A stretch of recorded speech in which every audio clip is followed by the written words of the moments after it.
Hello friends, तो चलते हैं, स्टार्ट करते हैं। ठीक है, सबसे पहले हम लोग सिलेबस डिस्कस करेंगे क्योंकि सिलेबस बहुत ही मैटर करता है। तो सबसे पहले जो है हमारा ट्रांसमिशन, फिर उसकी ट्रांसमिशन में हम लोग क्या देखेंगे, बेसिक्स का voltage reactive power control, power flow through transmission line, फिर उसके बाद load flow, transmission line parameters, transmission line performance, travelling waves.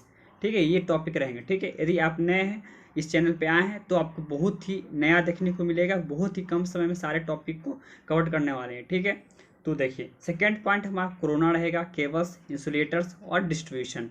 ठीक है, थर्ड में हम लोग इकोनॉमिक्स फैक्टर्स देखेंगे, जनरेशन, उसके बाद हम लोग लोड डिस्पैच, फिर उसके बाद लोड फ्रिक्वेंसी कंट्रोल, जो बहुत ही हमारा इम्पोर्टेंट है। ठीक है, जो इस बार न्यूली जुड़ा हुआ है। ठीक है, और उसके बाद हम लोग चलते हैं फॉल्ट एनालिसिस। ठीक है, फॉल्ट एनालिसिस के बाद हम लोग देखेंगे stability, protection and release, HVDC। ठीक है, ये सब हमारा टॉपिक हो गया। आप नोट भी कर सकते हैं और आपको PDF भी मिल जाएगा, टेंशन लेने की कोई बात नहीं है। ठीक है, तो बुक्स कौन कौन सा हम लोग रेफर कर सकते हैं। ठीक है, तो CL वार्डवा स्टीवेंसन हम लोग पढ़ सकते हैं। जनरली बुक लेने की कोई जरूरत नहीं है, आपको नोट्स A1 मिल जाएगी। ठीक है, वेटेज क्या है, IS का 80 मार्क्स, 40 ऑब्जेक्टिव में जाती है, 40 MCQ। गेट के लिए आपको 8 to 10 मार्क्स, आपको एवरेज मार्क्स हर साल आती है। क्लियर है यहाँ तक। अब चलते हैं हम लोग आगे। देखिए, अब सबसे पहले हम लोग एक बेसिक समझेंगे, जो होता है हमारा single line diagram. Power system को हम लोग 3 पार्ट्स में डिवाइड करते हैं। पहला जनरेशन, ट्रांसमिशन और डिस्ट्रीब्यूशन।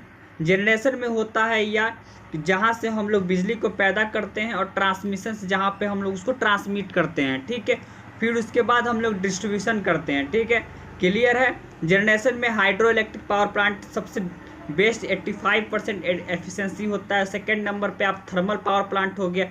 उसके बाद नीचे डाउन में टाइडल वगैरह हो गया। ठीक है, जनरेशन। ट्रांसमिशन में जैसा कि हम लोग देख कैसा वायर रिच करते हैं, कहाँ पे हम लोग रिएक्टिव पावर कंट्रोल का क्या काम है, कैपेसिटर बैंक का क्या काम है, ये सब चीज़ हम लोग ट्रांसमिशन में देखते हैं। फिर डिस्ट्रीब्यूशन कैसे करते हैं वो देखते हैं। अब देखिए, यहाँ पे हम लोग 3 पार्ट्स में डिवाइड किए हुए हैं। देखिए, जनरेशन कहाँ पे होता है, ट्रांसमिशन कहाँ पे होता है, डिस्ट्रीब्यूशन कहाँ पे होता है। ये आपका जनरेटर है, ये ट्रांसफार्मर, ये बस बार है, ये ट्रांसमिशन लाइन है। ये वोल्टेज 15 kV से 220 kV हमारा जनरेशन में दिए, फिर ट्रांसमिशन में दिए हुए हम लोग वोल्टेज को स्टेप अप को स्टेप डाउन करके हम लोग देते हैं। ठीक है, क्लियर है। आगे हम लोग डीपली पढ़ने वाले हैं, अभी हमारा बेसिक्स चल रहा है। ठीक है, अब देखिए, ये जो होता है RMS line to line voltage जो हो गया हमारा, RMS line to line voltage हो गया, जो 400 kV, 11 kV, 33 kV, 220 kV, 67 kV होता है। ठीक है, फिर उसके बाद आता है हमारा RMS फेज वोल्टेज। ठीक है, जो 230 वोल्ट होता है। ठीक है, ये सब कुछ दिमाग में रखने वाली बात है। जो लाइन टू लाइन वोल्टेज जो होता है, इसको VL कहते हैं। 400 kV होता है, 11 kV होता है, 33 kV होता है, और इसके बाद 67 kV होता है। और जो फेज वोल्टेज जो होती है, हम लोग सिंगल फेज वोल्टेज बोलते हैं, वो 230 आता है। यदि वो लाइन वोल्टेज कहें तो 220 होता है। और जैसा कि हमारा HT लाइन जो होता है 11 kV होता है, वो हमारा लाइन टू लाइन वोल्टेज होता है। इसलिए थोड़ा इसको दिमाग में रखने वाली बात है। 33 kV हो गया, वो लाइन टू लाइन वोल्टेज होता है। जो हमारे घरों में सिंगल वोल्टेज जो आती है, सिंगल फेज वोल्टेज होती है, वो 230 वोल्टेज होती है, 2 से 3 वोल्ट होती है। क्लियर है ये बात। सिंगल लाइन डायग्राम हम लोग देख लिए।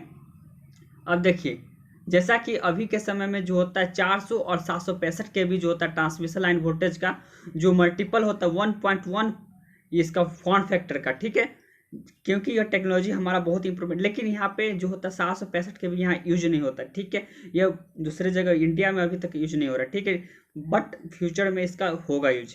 क्लियर है। अब देखते हैं ऑब्जेक्टिव ऑफ पावर सिस्टम का क्या है, मकसद क्या है पावर सिस्टम पढ़ने का, जरूरी क्यों है। ठीक है, इलेक्ट्रिकल इंजीनियरिंग के लिए पावर सिस्टम क्या क्या मतलब रखता है। ठीक है, देखिए, सबसे पहले जो है हमारा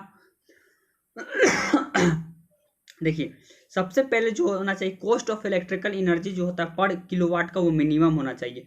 जब भी हम लोग जनरेशन करते हैं तो उसमें हमारा एनर्जी पैदा होती है, तो उसमें जो पैदा करने की जो होती है, और उसको हम लोग डिस्पैच जो करते हैं, उसमें जो एनर्जी जो होती है वो उसका जो खर्चा जो होता है बहुत ही कम होना चाहिए। ठीक है, तो उसमें जनरेशन हो गया आपका, generation economic factors, economic load dispatch, तो उसका जो खर्चा जो होगा 1 किलोवाट वाट का, वो कम होनी चाहिए, ठीक है। 1 किलोवाट वाट 1 यूनिट होता है, जैसे कि घर में हम लोग यदि 1 किलोवाट खर्चा करेंगे 1 kWh तो 1 यूनिट खर्चा होता है, ठीक है, क्लियर है। जैसे कि आपका मान लीजिए हीटर चला रहे हैं 2000 किलोवाट का है, ठीक है, तो वो 2 यूनिट खाएगा कब, 2 घंटा में, ठीक है। ये सब बेसिक चीज़ें हैं। अब देखिए रेटेड वोल्टेज और फ्रीक्वेंसी जो होता है हमको कंज्यूमर के पास सप्लाई करना चाहिए, ठीक है। रेटेड वोल्टेज और फ्रीक्वेंसी जो होता है हमको सप्लाई करना चाहिए कंज्यूमर से, ठीक है। जिसमें हम लोग वोल्टेज कंट्रोल और लोड फ्रीक्वेंसी कंट्रोल हम लोग पढ़ेंगे, वोल्टेज कंट्रोल पढ़ेंगे और लोड फ्रीक्वेंसी कंट्रोल पढ़ेंगे। उसके बाद रिलायबल पावर सप्लाई जो होना चाहिए हमारा, जो पावर सप्लाई कर रहे हैं बहुत ही अच्छा होना चाहिए, जनरेशन मेथड का, फिर ट्रांसमिशन का। फिर उसके बाद HVDC कहाँ यूज करते हैं, जहाँ पे 500 किलोमीटर जो होता है उससे ज़्यादा, HVAC जो है 500 किलोमीटर कम हो, ठीक है। हम लोग प्रोटेक्टिव सिस्टम का भी अच्छा यूज करना चाहिए जो हमारा 40 सेक्शन को बचा के रखे, ठीक है। जैसे कि सर्किट ब्रेकर, फ्यूज, ये सब अच्छा हम लोग को इक्विपमेंट्स का यूज करना चाहिए, स्विच गियर, ये सब चीज़ें हम लोग पढ़ने वाले हैं।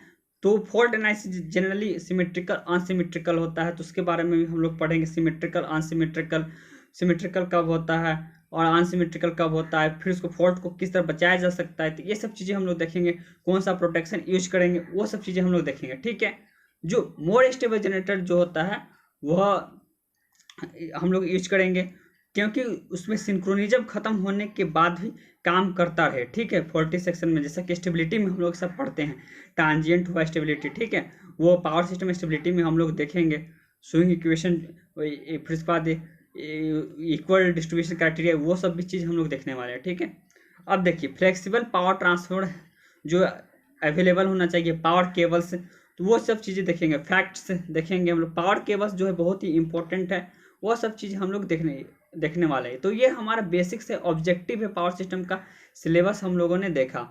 तो पावर ट्रांसमिशन जो है हम लोग नेक्स्ट लेक्चर में देखेंगे। तब तक के लिए आज के लिए इतना ही, जो हम लोगों ने सिलेबस देखा और पावर सिस्टम। नेक्स्ट लेक्चर में हम लोग पावर ट्रांसमिशन देखेंगे, ठीक है। तो पावर सिस्टम का जो पावर ट्रांसमिशन जो होता है नेक्स्ट लेक्चर में हम लोग देखते हैं, बहुत ही अच्छे से, बहुत ही कम समय में सारे कंसेप्ट को देखेंगे। जैसे कि देखिए क्या क्या देखेंगे नेक्स्ट लेक्चर में वो देख लीजिए, ग्लिम्स में आपका रहेगा। जैसे कि पावर ट्रांसमिशन में ऑब्जेक्टिव ऑफ ट्रांसमिशन में देखेंगे कि किस तरह ट्रांसमिशन जो होता है मोर एफिशिएंट होता है, उसमें मिनिमम लाइन लॉसेज होना चाहिए और मैक्सिमम पावर ट्रांसफर कैपेबिलिटी होनी चाहिए। फिर उसके बाद हम लोग देखेंगे कि जो हम लोग हायर वोल्टेज रखते हैं तो उसका एडवांटेज है क्या, ठीक है, एडवांटेज देखेंगे। फिर उसके बाद हम लोग देखेंगे एरिया ऑफ क्रॉस सेक्शन जो होता है, वॉल्यूम ऑफ कंडक्टर, फिर वो उसका क्या फ़ायदा, वो कितना मायने रखता है, वो चीज़ हम लोग देखने वाले हैं, ठीक है। फिर हम लोग देखेंगे यूजिंग सीरीज कैपेसिटर से क्या होता है, बंडल कंडक्टर से क्या होता है, ये सब चीज़ हम लोग देखने वाले हैं। तो लेक्चर जो है हमारा नेक्स्ट लेक्चर रहेगा, लेक्चर 1 2 जो कह लीजिए आप ट्रांसमिशन का, वो आप लोग मिस नहीं कीजिएगा, ठीक है। ये हमारा बेसिक्स से है और बहुत ही डिजिटलाइज वे में है और आपको अच्छे से क्लियर होगा कॉन्सेप्ट, ठीक है। तो नेक्स्ट लेक्चर में मिलते हैं।